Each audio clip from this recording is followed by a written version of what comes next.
behind the scenes at the Pentagon, traveling to meet my friend, who I haven't seen since the fall, your Secretary of Defense. The conversations from inside the office.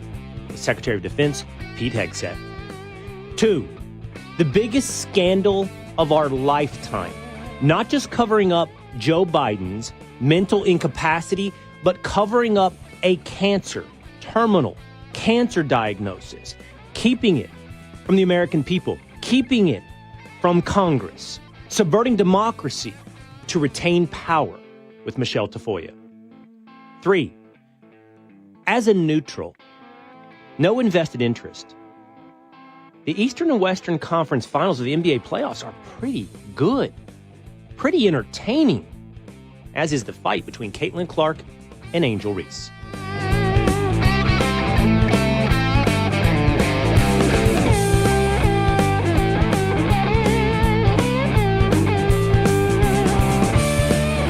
It is the Will Cain Show, streaming live at foxnews.com, on the Fox News YouTube channel and the Fox News Facebook page every Monday through Thursday at 12 o'clock Eastern Time. Make sure you hit subscribe at Apple or on Spotify, or drop into the comments section and become a member of the Willisha. We hope you'll leave us a 5-star review. Join our community. Make sure you converse. Give us feedback. Criticize the things that I do with my hands here on the Will Cain Show. Man, I've been doing media, creating content. I've been on television for well over 15 years. And 2 days, I can't figure out. It's a little bit like somebody who has OCD. I think OCD sneaks up on you. I do. I don't know too much about OCD, but I imagine you don't start out slamming the door 5 times. I imagine you don't start out wiping the counter a dozen times. I imagine it creeps up on you. And I think I've developed tics. And there's nothing like seeing yourself back on camera and social media to make you aware of your tics. And last week on the Will Cain Show, somebody said to me, "What are you doing with your hands?" Now, anybody that listens to the digital version or watches the digital version of the Will Cain Show knows this is a thing, and I've got to figure it out. But the television audience is still getting to know me. And somebody commented last week, "Why does it always look like you're holding a baby bird in your hands?" And it's so mean, like because this. It's so true. It's so true. No, like this. Like I have the base of my palms together, and then my fingers are gently touching each other. Like you're cradling a baby bird that you don't want to squish, but you don't want to fly away. Let me tell you the truth. And I don't know, man. I don't know what I'm doing. Okay? Go ahead and clip that and run it after every hot take. I don't know, man. I don't know what I'm doing. You know, I think Waters is well practiced in, grand hand gestures, in how to present on camera. I don't know if he stood in front of the mirror. I don't know how he's perfected everything he does. And, of course, Trump's hand gestures are stuff of legend. I've got to sit in front of a mirror, and I've got to figure out how to talk and not let this tic metastasize. And yesterday at the Pentagon, for a live version of the Will Cain Show, literally a producer got into my ear at one point and said, "Sit up," because I also slouch. And I think at my age, it's all coming, like the chickens are coming home to roost. It's all settling in on my body. Like I'm starting to feel it in one hip. I'm a leaner. I think one shoulder's lower than the other. I think I always lean to my left side, put my elbow on my thigh. I've got to get posture and hand gestures down because I'm going to turn into a golem. And unless I'm Larry King, that's not going to work on TV. Like my shoulders high, my suspenders low, slouched over with weird hand gestures. I'm going to be ripe for parody on SNL unless I get this stuff together fast. Stat. It's creeping up on you like OCD. There was a good one yesterday in one of the clips I have here of your hand gestures that I was just like, what are you doing there, pal? I don't know what I'm doing. I've turned into Will Ferrell from Talladega Nights. I don't know what to do with my hands. Or it's how I think through what I'm saying to do weird things. I'm doing it now. It's just below the camera. I'm like slowly closing each finger, from pinky to ring finger to middle fingers to index finger to thumb, like slowly as I talk. Just set them on the desk, Will. Just set them on the desk. I sat on the Secretary of Defense desk yesterday in my visit to the Pentagon. It's one of the few comments of criticism that I got. Get your ass off our desk, said the Willisha. Let's get into it with story number 1. Live from the Pentagon yesterday, the Will Cain Show. For the first time since the fall, I saw our old friend. I saw the Secretary of Defense. I visited with Pete Hegseth. It was an incredible trip to the nation's capital, to a building that's wrapped in mystique. I thought about that word, mystique, and I think it is the right word to describe the Pentagon. It's simultaneously cloaked in prestige and mystery. What's behind those 5-sided walls? Well, I got a look. I got behind the scenes yesterday. We conducted our show yesterday on the lawn outside of the Pentagon with the Secretary of Defense. But before that, I got a tour. I got to see deep into the bowels. I got to see the A-ring.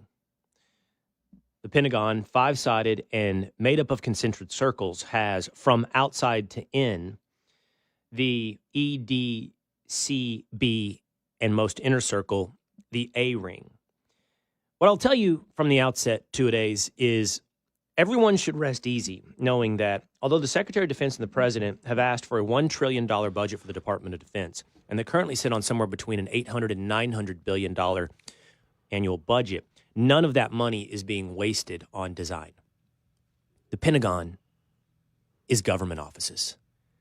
It is 70% of the time depressing, white, characterless hallways lit by fluorescent 1970s lighting. I remember watching the movie The Good Shepherd and seeing Matt Damon walk down the hallway as he meets some other high-ranking official of the CIA with a tense meeting in the hallway. And I remember the hallway being gray and white and void of personality. That is sort of most of the offices and rings of the Pentagon. Now, as you walk through the Pentagon, certain wings are dedicated to the various military branches: Army, Navy, Air Force, Marines, Space Force. And some are more elaborate than others. Space Force, which we took a tour through, has a wing where it's fascinating to watch a government military branch created from scratch. There's homages, a sort of museum, to pop culture, to the space race, to the Russians, the Chinese, the competition for dominance in space, but also to Star Trek and Captain Kirk. I asked the general in charge of Space Force, what does that mean? Like, do we have a special operations division? Is manpower part of the future dominance of space? And he said, no, not for now. It's technology. I imagine he's not going to give me all the classified information and everything to do with Space Force. But as I walked down the corridors of the Army, you could see something that's been around longer than the nation itself. This summer, we were invited, the Will Cain Show, to participate in the military parade on the Mall at Washington, D.C. I was invited by the Chief of Staff of the United States Army as the Army celebrates its birthday, along with the President of the United States. And Chief of Staff Randy George took me inside his office. Wooden hallways, museums dedicated to Vietnam, World War II, every chapter in the history of the United States Army. His office is itself a museum to history. The desk, where sat Eisenhower, where sat Marshall, where sat MacArthur. I stood over the globe that Eisenhower and Marshall stood over to talk about the plan for World War II, and you can see where Eisenhower bent over the globe with a red Sharpie, or whatever brand dominated the red marker market in the 1930s, and traced the outline of the German Empire and what ultimately would be the final stopping point of the Allies in World War II. And then I think one of the most interesting anecdotes I gathered from the Pentagon was this. As you make your way through the concentric circles of the Pentagon, I would think you, two-a-days, or I, or anyone watching would guess it gets more secretive, more classified, and more restricted the further you go into the Pentagon. Yeah. And you wouldn't be wrong. You wouldn't be painted a fool for thinking the same thing as the Soviets. So as you enter the very middle of the Pentagon, you enter a garden. In the middle of the Pentagon is open space, green space, a park where anyone can go outside. It's completely blocked off from the outside world. Trees, grass. But in the middle, almost like in Central Park, is a building. A building that stands alone. The Soviets spied on the Pentagon throughout the Cold War. They saw that building, and they saw officers of every rank going into that building. Admirals, generals, walking up to that building empty-handed. And when they left the building, as my tour guide told me, they would always leave with something glowing, metallic, something mysterious. And the Soviets concluded this must be the real Pentagon. It must be underground. This may be a passcode key. This may be the way to enter the most secretive parts of the Pentagon. And so the Soviets pointed 2 nukes at that building. Should we go into nuclear war with the Soviets during the Cold War, this would be ground zero. Those at the Pentagon had now called it the ground zero shack. In fact, one of the designers or one of the workers at some level of authority at the Pentagon wanted to go on the roof of this building and paint a bullseye target. He was ultimately told no. But what the Soviets thought was the most secretive and important part of the Pentagon, or you or I or anyone listening might think so as well, turned out to be, and it remains to this day, a sandwich shop, a potbelly, and back in the day, a hot dog store. And those glowing metallic objects that admirals and generals and privates walked into and came out of was the tin foil wrapped around the hot dogs that they got at that central shack. No, I didn't get into the most secretive classified areas other than the office of the Secretary of Defense, where I interviewed Pete Hegseth. We met each other that morning at the 9/11 chapel where the plane on 9/11 hit the Pentagon. It apparently, as I learned yesterday, penetrated all the way virtually to the B ring of the Pentagon, 3, almost 4 levels deep into the Pentagon. Jet fuel exploded. 184 were killed. Mostly hit a wing dedicated to the Navy. And there's a 9/11 chapel now built right there where it hit from the outside. By the way, all executive offices at the Pentagon are at the E-ring on the outermost ring of the Pentagon with windows facing the outside. That's where I met the Chief of Staff for the United States Army. That's where I met the Secretary of Defense. And when I saw him walk up, it's the first time we've seen each other since the Army-Navy game in November. It was immediately like seeing an old friend. And that was a challenge in this interview yesterday. How do you do that? How do you be real with the audience and your relationship, but how do you also afford the appropriate level of respect for someone who now is something like 4th or 5th in the line for the presidency, in the line of succession of the presidency? But it was easy. We fell right in. I did call him Mr. Secretary most of the time. And I'd say first things first. I had to make fun of his shoes. And I had to make fun of the fact that we dressed like twins without ever having talked to each other. What was Light that blue about? Suits, What was that about? red ties. Nothing. Look, you I guys, know it's hard to believe. you look like you're wearing the exact same suit. It's embarrassing. I admit. It's up there among the most embarrassing things you could have hoped for at the outcome of this interview. But man, much like sitting together on the couch at Fox and Friends and completing each other's sentences because we're on the same wavelength, I guess we were the same wavelength as well on what to wear that day. Small, polka-dotted red ties with a light blue suit. I did see a lot of people online giving the secretary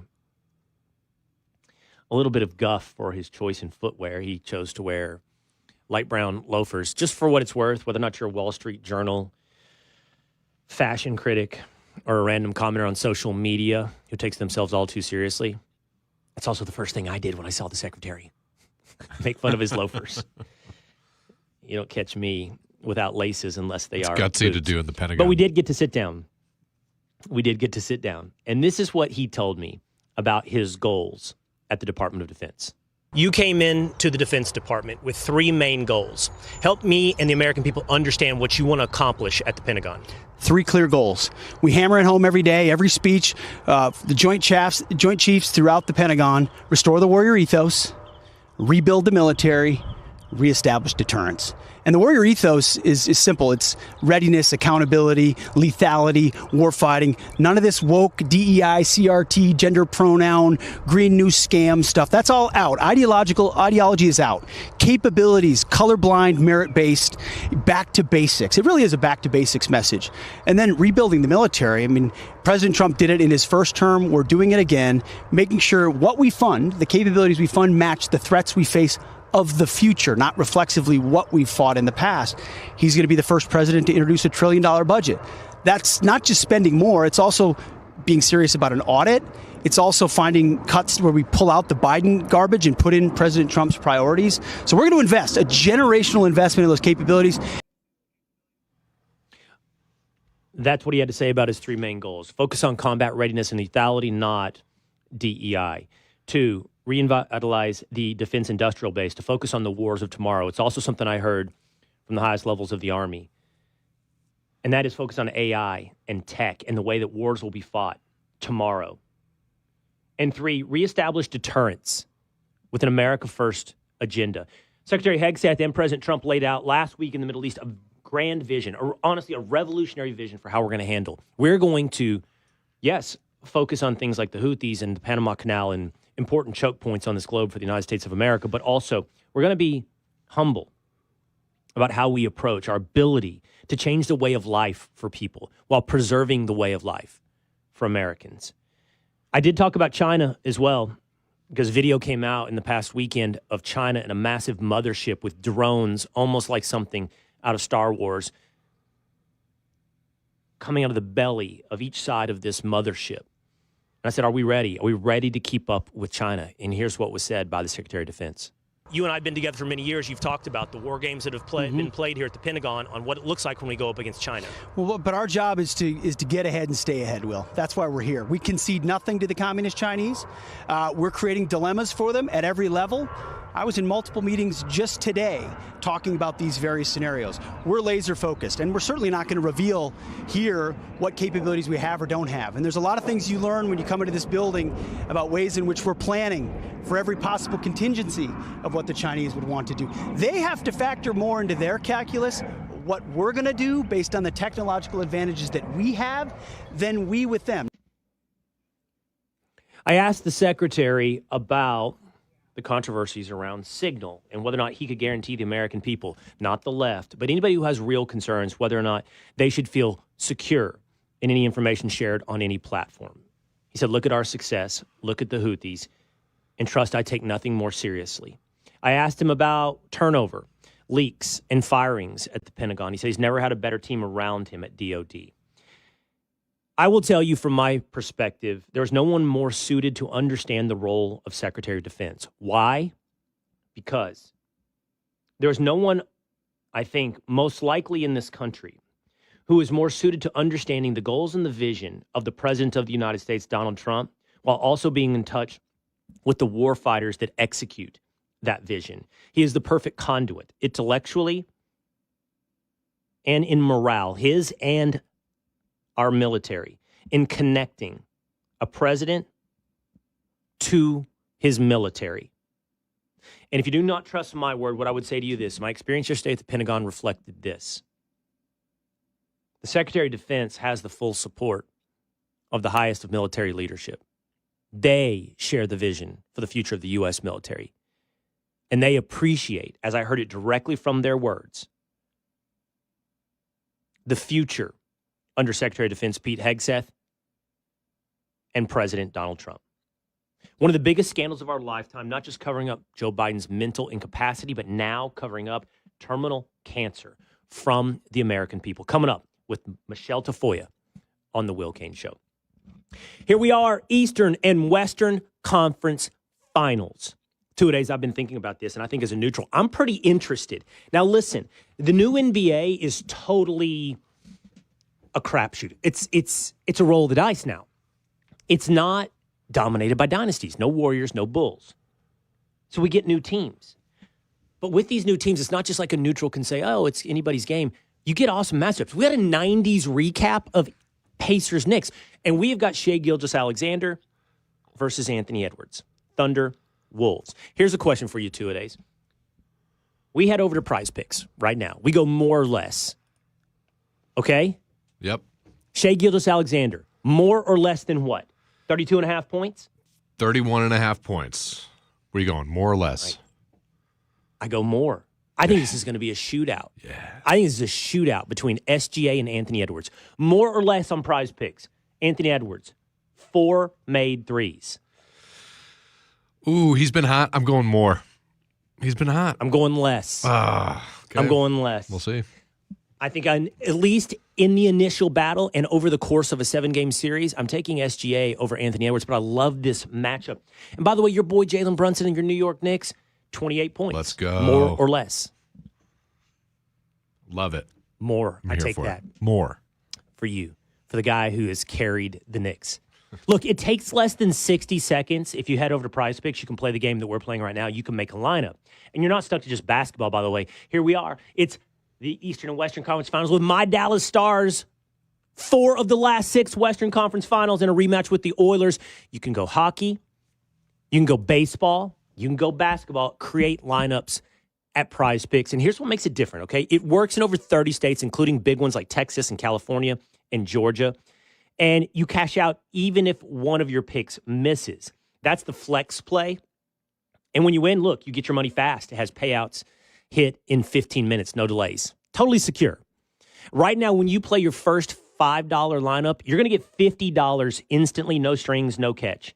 It's super fun and super easy. And on Tuesday, that's Taco Tuesday, you get to select player projections that are discounted up to 25%. That's value on Taco Tuesday. Download the app today and use code Will Cain to get $50 instantly after you play your first $5 lineup. Download the app today and use code WILLCAIN to get $50 instantly after you play your first $5 lineup. Prize Picks, just run your game. Check the link in the description. Make your lineup. Tag me, Prize Picks, with your picks. Let's see who really is paying attention this postseason. Michele Tafoya, next on The Will Cain Show.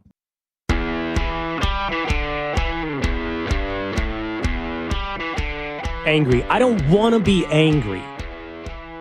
But how do you hide a cancer diagnosis and then try to run out the news to distract from Joe Biden's mental incapacity when all that is really revealed is you held back and hid a cancer diagnosis from the American people? It is the Will Cain Show, streaming live at foxnews.com, on the Fox News YouTube channel, on the Fox News Facebook page. Hit subscribe at Apple and Spotify. Hey, jump in right now to the comment section. Become a member of the militia. We're going to bring you into the third segment here. What do you think about what you saw from the Secretary of Defense and from behind the scenes at the Pentagon? We want to hear from you, the militia. But now we hear from the host of the Michele Tafoya podcast, Michele Tafoya, on the Will Cain Show. Hey, Michele. It suddenly occurred to me, Will, whose voice you remind me of. Oh. I don't know if you've ever heard this before, but Patrick Mahomes. Oh, that they call him Kermit the Frog, Michele. I sound like Kermit the Frog. No, you don't have as much of the gravelly or the part of it, but your tone. Yeah, it hit me. I just have similar. Take it as a similar nasally. No, it means that you approach. have a distinct...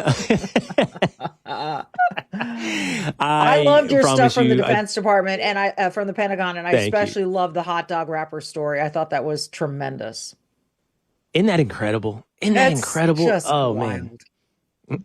Man. Luckily for you, I take what I say seriously, but not myself seriously, so I don't mind. I'm now Kermit the Frog, a.k.a. Patrick Mahomes. Hey, speaking of, we've got some very serious breaking news here, Michele. Okay. According to the New York Times, former New England Patriot head coach, current North Carolina head coach Bill Belichick, and his 24-year-old girlfriend, Jordan Hudson, are now engaged, Michele. Wow, really? Well, that takes care of that. This has been almost surreal to watch. There are other coaches in the NFL who you could say, oh, or even in college football, you could say, this kind of makes sense. This has been so fascinating to watch a guy, Bill Belichick's caliber and his privacy and his, halt to any kind of media. He doesn't love dealing with the media. And to have this gal by his side who loves the attention, and for him to be engaging in it with her, it's just such a departure. It's been wild, but congratulations to them. I hope they're happy. It does seem like a 70-something-year-old man who has departed from his prior personality to some extent, and it makes you wonder who he's got around him besides Jordan Hudson. And that's the perfect segue to the former president of the United States and who he's got around him. Okay, yeah. I don't know that I can do this without anger, but I really am angry at this, okay? And I'm angry at this on a multitude of levels, Michele. Most notably, it is so incredibly dangerous for America that this man's frailty physically and mentally was hidden from the American people. But it also angers me, obviously, the cover-up and the lies. And the wanted list for the liars is so long. It's the people around him, his family, his administration, but also the media. But let's start with Joe Biden, Michele, because here I want you to hear the lies that he told us about his health throughout his presidency. And so I guarantee you, I will be totally transparent in terms of my health and all aspects of my health. And when it comes to Donald Trump versus me, just look at us, okay? That's why I and so damn many other people I grew up have cancer. I've laid every bit of the record out. Hadn't hidden a thing. You ought to ask Trump for his, okay? I laid it all out. He's laid it all out. He promised he would be upfront about his health. And then he had that slip in 2022 where he said that he had cancer. Right. Michele, I just think it's one of the biggest ever scandals. I can't disagree with that. And you know what? Biden always had this declarative part of his communications process. I guarantee you heard him say in that first clip, just like when they said, have you ever, talked to your son about his business dealings? No, I have never talked to any of my children. Like declaratively so pronounced and so adamant about these things that later it became clearly false, and they were lies. And again, there wasn't this kind of, walking around the edges of it. No, absolutely guaranteed. Those kinds of statements make this all the more ridiculous and heinous. And it's, to say that there was a cover up and that we all saw it, Will. We saw it early, middle, and the end. We all saw what was going on. And for years, I wondered who in the hell was running the presidency, because it couldn't possibly be this man. And we saw the mental incapacity, but what we couldn't see was the physical failing. So the story is he now has stage 4 prostate cancer that has metastasized into the bones. Now, almost every medical expert, including former Obama doctor Zeke Emanuel, has said you do not develop stage 4 metastasized cancer in 100 days. You do not. He is the president of the United States. It's inconceivable that his health was not being monitored while he is president of the United States. Right. Today, I think there is a doctor that went on CBS said they weren't measuring his PSA levels, which is obscene. It's That's unbelievable. Malpractice, isn't it, for a man his age? Exactly. And it's just incredulous. You're taking his temperature. You're doing everything as president of the United States. Yeah, his age, you're measuring his PSA levels, which means, according to most doctors, he would have been developing this to get to this stage for not months, but years. Zeke Emanuel said probably going back to the beginning of his presidency, 2021, was when you would have, and they speak almost declaratively, just shy of declaratively, that is not something that happens quickly. Now, yesterday, Michele, I had Dr. Drew Pinsky on my show, who has had prostate cancer and overcome it.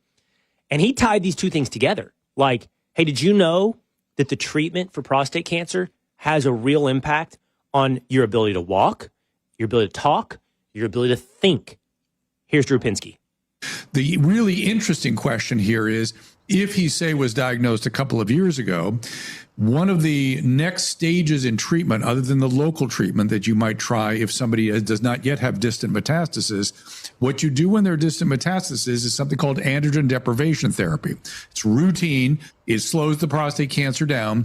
And the side effects are cognitive slowing, muscle wasting, and falls.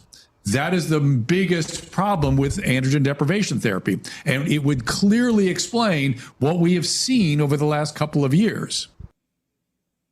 Oh, man, Michele. And then we get to the cover-up, which look, his wife, his family, his advisors. As far as I'm concerned, the list is long and deep, and this is how we should approach it. Guilty until proven innocent. Yeah, it's hard to say that in the United States of America, but there are just too many things here that jump out. And you're right, that list is long, and it's so corrupt. And the other observation that you're seeing a lot of is they were willing to go through another election with this guy. Like, had that debate not happened, to continue to go through with this. Like, unless they were thinking, well, let's get him elected because he's beat Trump before. Maybe he's the only guy who can beat Trump. So let's get him elected. Then he'll say, guess what? I have cancer. I have to step down, and Kamala Harris will step forward. I don't know. It didn't happen. But there is so much about this administration that has not been transparent, that has been full of lies and holes and misinformation, disinformation, you name it. And we all sort of knew, but I get really angry, like you do, at the press because they didn't push hard enough. And now all these guys coming out with books. Jake Tapper ought to be, I don't know how he sleeps at night. I swear I don't. He was one of the key protectors, and now he's acting as though, look at this great revelatory book I have coming out. Aren't I great? It just ticks me off. Yeah. And it was all done in the service of maintenance of power. Yes. Donald Trump's a threat to democracy. We must stop Donald Trump. Well, outside of the slogan, let's talk about what a real threat to democracy is. And it might be, I would humbly suggest, hiding from the American people and Congress, for that matter, the terminal cancer diagnosis of the president of the United States. So self-serving. Such a real threat to democracy. All right. And I want to talk about this. Real quick, I would just Michele, say, please. people will point to Ronald Reagan's second term and say, he had his issues and they covered them up. And that's certainly worth debating as well, although we've been there. But just like that now, Chuck Schumer and everyone else, they just want to look forward, Will. They're moving ahead. They don't want to look back. Well, I don't think it's an unworthy point that you make, and I think I will actually make it today a little bit later at 4 o'clock on the Fox News channel, and that is, okay, this isn't the first time a president's health has been hid from the American public. Right. Whatever Ronald Reagan's health was the last year or two of his presidency, he wasn't seeking re-election at that point. He wasn't trying to delude the American people into voting for him once again. JFK had health maladies that were hidden from the American public. I don't know that they were life-threatening, but he had real serious health maladies that were kept from the American public. Yeah. But this is not just a lie of omission. This is a lie, a blatant lie to the face of the American people. Yes. From everyone around Joe Biden and himself, Joe Biden, and as you point out, the press, just all to stop Donald Trump. Yep. One goal. All right. I wanted to run this by you. I found this fascinating as well. So this is the mayor of Chicago, Michele, Brandon Johnson. First of all, this is what he had to say recently. Some detractors that will push back on me and say, the only thing that the mayor talks about is the hiring of black people. No, what I'm saying is when you hire our people, we always look out for everybody else. We are the most generous people on the planet. I don't know too many cultures that have play cousins. That's how generous we are. We just make somebody a family member, right? That's just how we are. And so business and economic neighborhood development, the deputy mayor is a black woman. Department of Planning and Development, it's a black woman. All right. So in response to that, by the way, Michele, the DOJ Civil Rights Division, Harmeet Dillon, has launched an investigation into the use of race in hiring practices in the city of Chicago. Yeah. Your thoughts? So this is racist. People used to call Yep. it reverse racism, Will. No, it's just racist to speak in a language that is so divisive, that is so, we this, you that. I think Chicagoans should be alarmed. I think they should be angry. I've never seen the merits in this guy as a mayor. But this really takes the cake.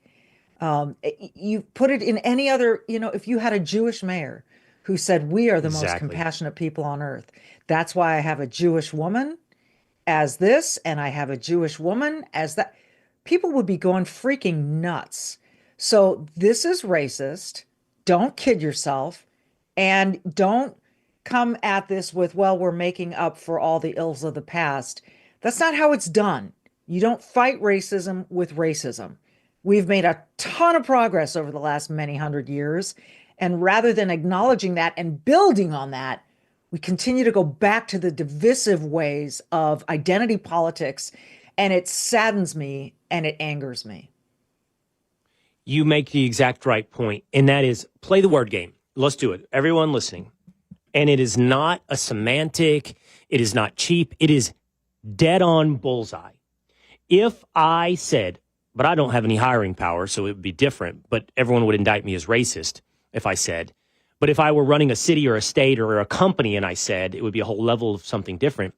We only hire Asian people here, or we primarily hire Asian people because, they're really analytical, or we like to focus on white people and our hiring practices.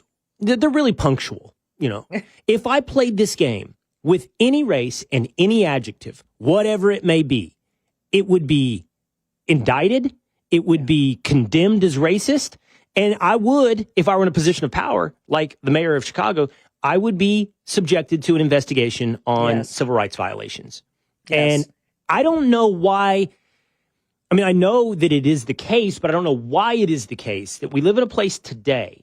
And let's be clear about, I don't know if it's exclusively the province of someone who is black that feels like they have this licensed. There might be others, but it certainly is the case that we give passes to some to be racist, as though it's impossible. And I know they say that out loud. I know that that's an argument that's been made. You can't be racist if you're black. And they've said that. I think the vast majority of Americans disagree. We know what racism is, and we just heard it there from the mayor. We just heard it, and we're seeing it. And I just, it was interesting. I had Jay Feely, the former NFL kicker, on my show recently, and he's running for Congress down in Arizona.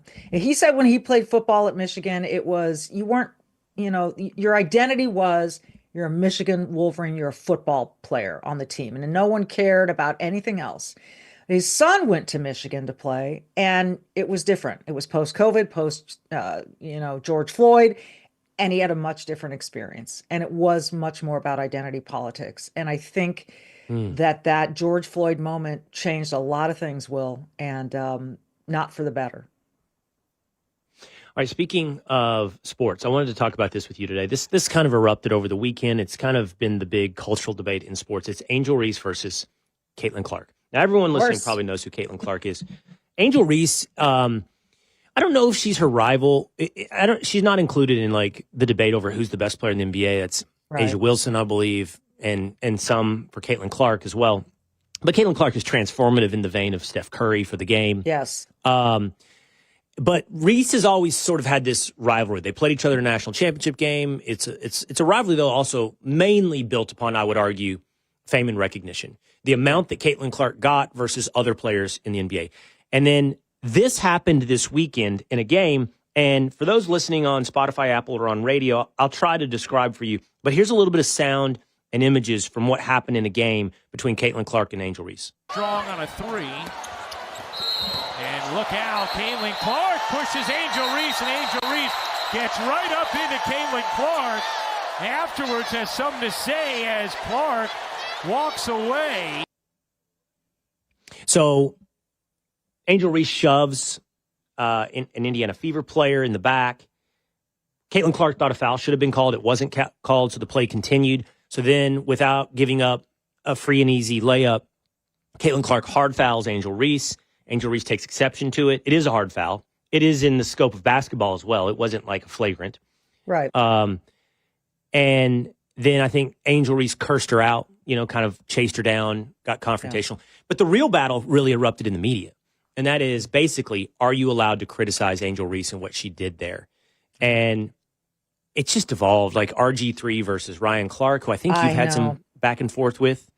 RG3 took the side of Caitlin Clark and said Angel Reese has a longtime rivalry and hatred of Caitlin Clark, which there is evidence to support his position, by the way. Mm-hmm. And then others going, how dare you say that? You're feeding into this racist army that supports Caitlin Clark. Michele. It's nuts, this whole thing. But it's interesting because it almost seems like this is a rivalry between these two players, even though, as you said, Angel Reese isn't really on Caitlin's level of play. But because of their history in college and because of this, and let's face it, Angel Reese has played the race card on this thing. She was in Vogue magazine. She shows up to games dressed to the nines. Caitlin's very different.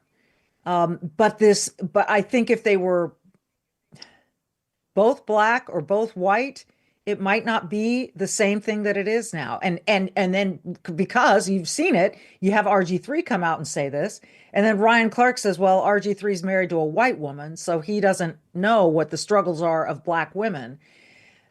Angel Reese is not, I don't think, struggling as a black woman in America the way that Ryan Clark thinks she is. She's a famous woman. She's on the cover of cereal boxes. She's making money. She's in Vogue magazine.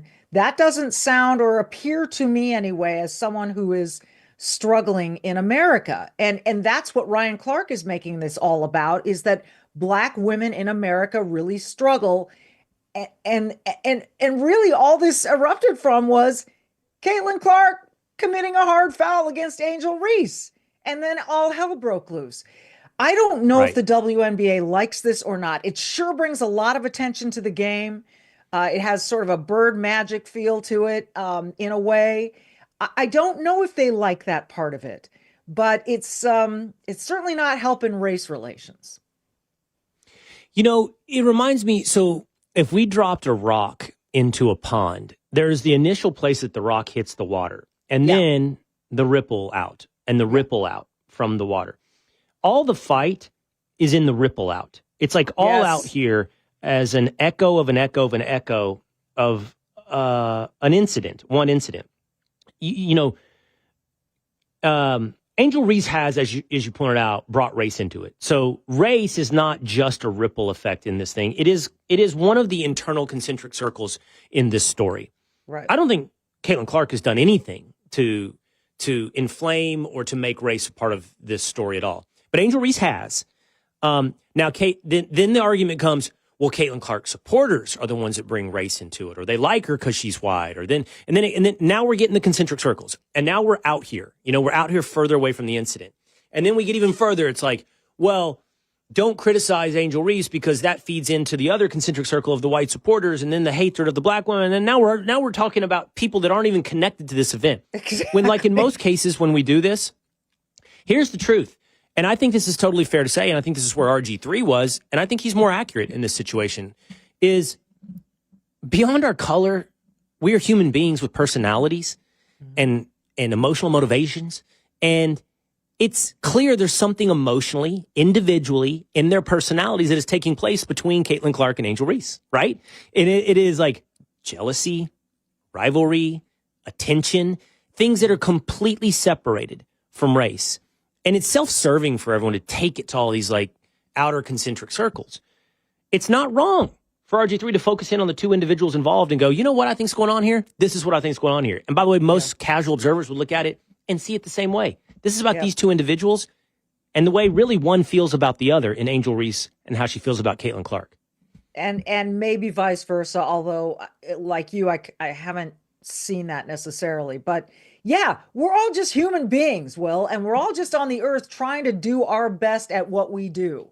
And emotions, get the better of all of us. We've seen it in every sport, right? We've seen emotions get the better of guys that end up doing stupid penalties, committing stupid penalties on a football field that end up in a 15-yard penalty, and you're going, how could you not have learned this by now? You're a 5-year veteran in the NFL and you still did that? Yeah. How could? Because emotions are real. And honestly, I think the people who are most grounded in their lives are the ones who understand how to channel their emotions, how to keep them in check. You saw Caitlyn walk away in that piece of film. She didn't stay in it and continue the verbal argument. She kind of put her hands up and walked away. Now, I'm not saying she didn't get emotional, but she certainly seemed to handle it right in the post game as well as to what she said. She said it was a hard foul.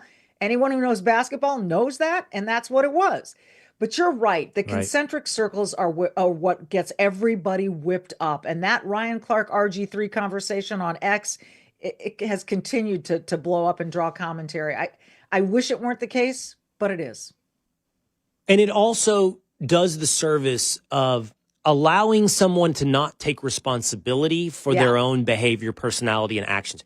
I always use this example, but like, you know, if a black person cut off a white person in traffic, and then the white person yells at the black person, they didn't do that based upon the evidence I just laid out because you're black. They did that because you as a human being, a singular individual, exhibited behavior of cutting someone else off in traffic, and that made them mad. You know what I mean? So it's a way of totally divorcing yourself from the right or wrong of what you did. And by the way, you could reverse the races or do any race you want. Exactly. But it's just a way of never having to take responsibility. That's totally correct. And that's why victimhood is such a fabulous currency for these folks. Lots of folks who want to put themselves in some sort of identity politics lane, no matter how skinny or broad that lane is, they use their identity as a way to keep them at bay from criticism, responsibility, accountability. Well, I couldn't do this because, I'm brown. And brown people are looked upon differently, and therefore I couldn't. That kind of thing has been being taught in schools for a long, long time, and I think it's really taken hold of a certain number of people. And I see it all around me in personal interactions with others, and it is frustrating because you just want to say, look, you're a human being, I'm a human being. You're skilled at things, I'm skilled at things. Go live your life. Go do what you want to do, pursue your dreams, leave the other stuff behind because you were born the way you were born and no one can take that away from you and it's immutable and you have no control over it. Leave it alone and just go be. Right. And it's frustrating because this whole mindset has sort of taken over a good number of our young people, and you just hope they grow out of it, Will. And what you're saying is common sense that became controversial. I think it's coming back around to being acknowledged as common sense and good and right. You can get more good and right at the Michele Tafoya podcast. Always love talking to her. Thank you so much, Michele. Good to see you, Will. Okay, take care. More behind-the-scenes footage, including my tour of the Pentagon, more from Secretary of Defense Pete Hegseth, more from you, the Willisha, and then plus, finally, Alina Habba files charges on Congresswoman LaMonica McIver for, quote, body slamming, assault, an ICE agent at Delaney Hall in New Jersey. Next on The Will Cain Show. Body slam or sumo wrestling? Let's correct the record. Did Congresswoman LaMonica Ivor really body slam, as according to Alina Habba in her charges? I think we should clarify. I think it was sumo. It's the Will Cain Show, streaming live at foxnews.com, on the Fox News YouTube channel, on the Fox News Facebook page. Hey, some of your comments coming in on Facebook and on YouTube from the Willisha about my trip to the Pentagon. A couple of questions from Facebook. Denise Huber Green asks, walking the halls, do you feel the history? Not really, Denise. In parts. I'm telling you, it is a government office building where they did not spend much money on design.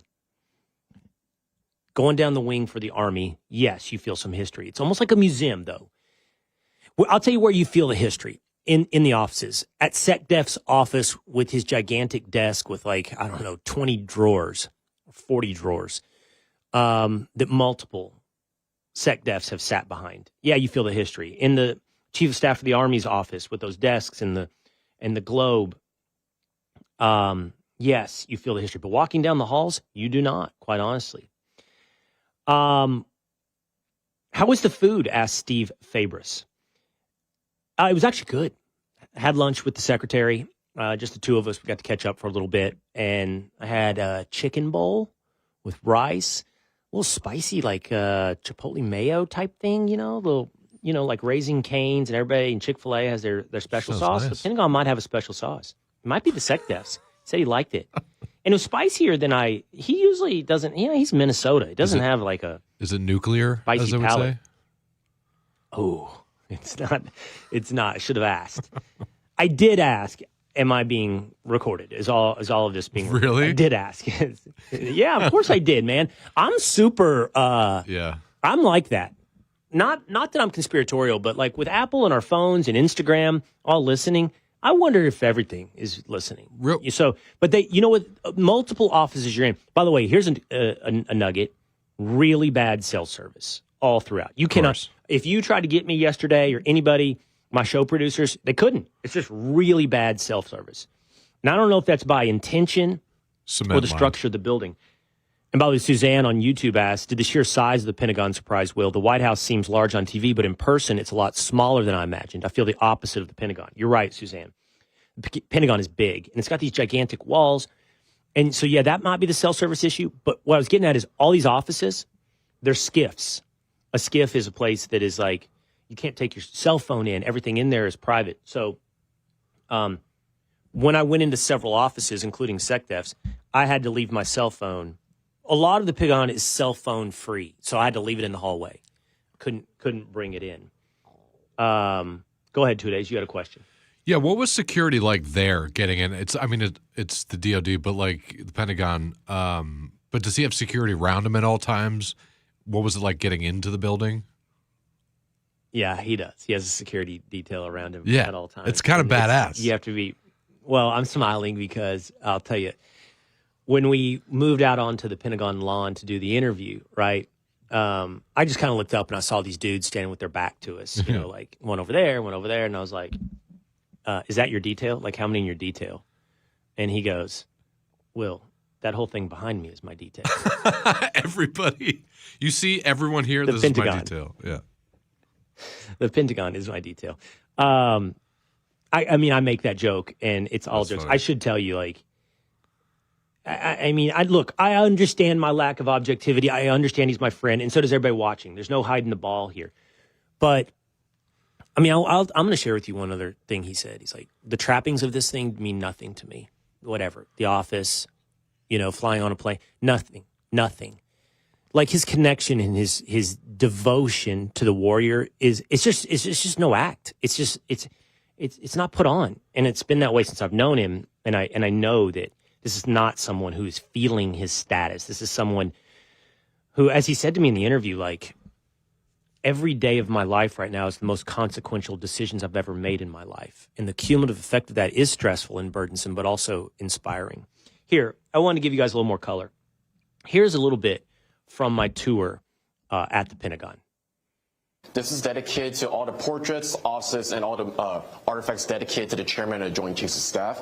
Now, the Joint Chiefs of Staff, or JCS as a whole, didn't move into the Pentagon until 1947. Now, a lot of what happened in 1947 was the National Security Act signed into effect by President Truman at that time. Now we are on the third floor, so of course you guys will be able to see portraits on either side dedicated to all the Secretaries of Defense throughout our history. You can see Dick Cheney right here. Yep, of course. Now, a little interesting story about this Secretary of Defense in particular.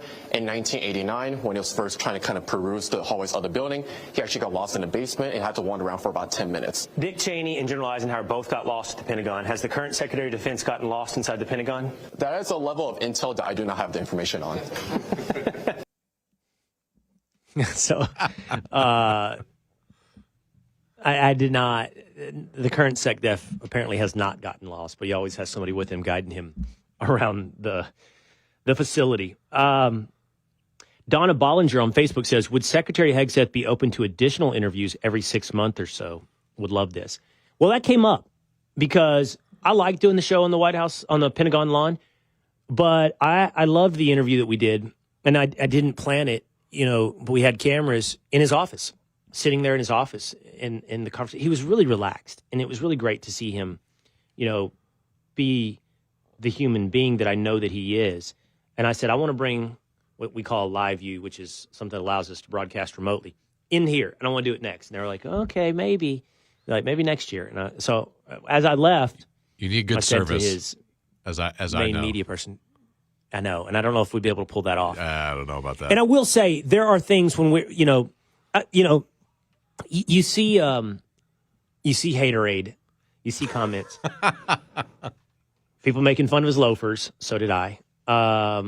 People saying my shoes were dirty. They weren't dirty. There's just the light. I don't know, or maybe my shoe shine had already started to gather like that waxy look. I don't know. A little bit. But it does look like I've been walking through a horse stall there a little bit on that picture you just showed in my shoes. People, there's nothing on his desk. Yeah, man, there's nothing on his desk because they clean it off before cameras come in. Like some of the criticism, it's like, can you, like a little bit of logic, a little bit of He's going to leave some classified information on that desk for you. Just a little spice up the interview. Yeah. Sherry Springer over on YouTube said, how awesome was it visiting your old Fox and Friends buddy? Y'all cry or laugh the most? Laugh. Why would we cry? We're men here. What are we going to do? What are we going to cry about? It was awesome to say, like, what was those first moments like? And how are the kids? And to catch up on how the kids are doing. He said it was like this. You come into that office for the first time for 20 minutes. He sat there with his family and took it in. And then immediately they left. And it's 4 hours of briefing. Okay? Here's what you need to know. And Linda Crowley says, what was the attitude of the Pentagon workers? Upbeat. And I can say, there's a civilian side and a military side. You know how that works? The civilian appointments are the appointments of the president and of the Secretary of Defense. He is a civilian worker. The others, like the Chief of Staff of the Army, are the military side. I interacted with both. Incredibly upbeat. Incredibly upbeat. All right. Before we go today, I wanted to hit this story. So, Alina Habba, Attorney General of New Jersey, she just posted this. Regarding what happened at Delaney Hall in New Jersey when 4 Democratic congressmen and the mayor of Newark protested and ultimately got into a physical confrontation with ICE a little over a week ago. U.S. Attorney for that district, Alina Habba, said today my office has charged Congresswoman McIver with violation of Title 18 United States Code, Section 111A-F, for assaulting, impeding, and interfering with law enforcement. She dropped charges, by the way, against the mayor of Newark. In the description, it said she body slammed a ICE agent. Now, I don't even know how to body slam. I can't actually believe her. I don't think she body slammed. I mean, I'm thinking body slam, Hulk Hogan above the head, down on the ground. So what I would say she did, certainly a physical assault, was more akin to a sumo wrestling move. She was shoving her belly into an ICE agent, repeatedly backing him up, which is far beyond the pale, far beyond what we should be accepting. And Hakeem Jeffries, House Minority, can call it a red line. She already crossed the line, Minority Leader. And this is not an appropriate behavior for a person, a member of Congress. And no one, as we've heard several times, no one is above the law. All right, that's going to do it for us today here on The Will Cain Show. We hope you'll join us again tomorrow, same time, same place. I'll see you next time.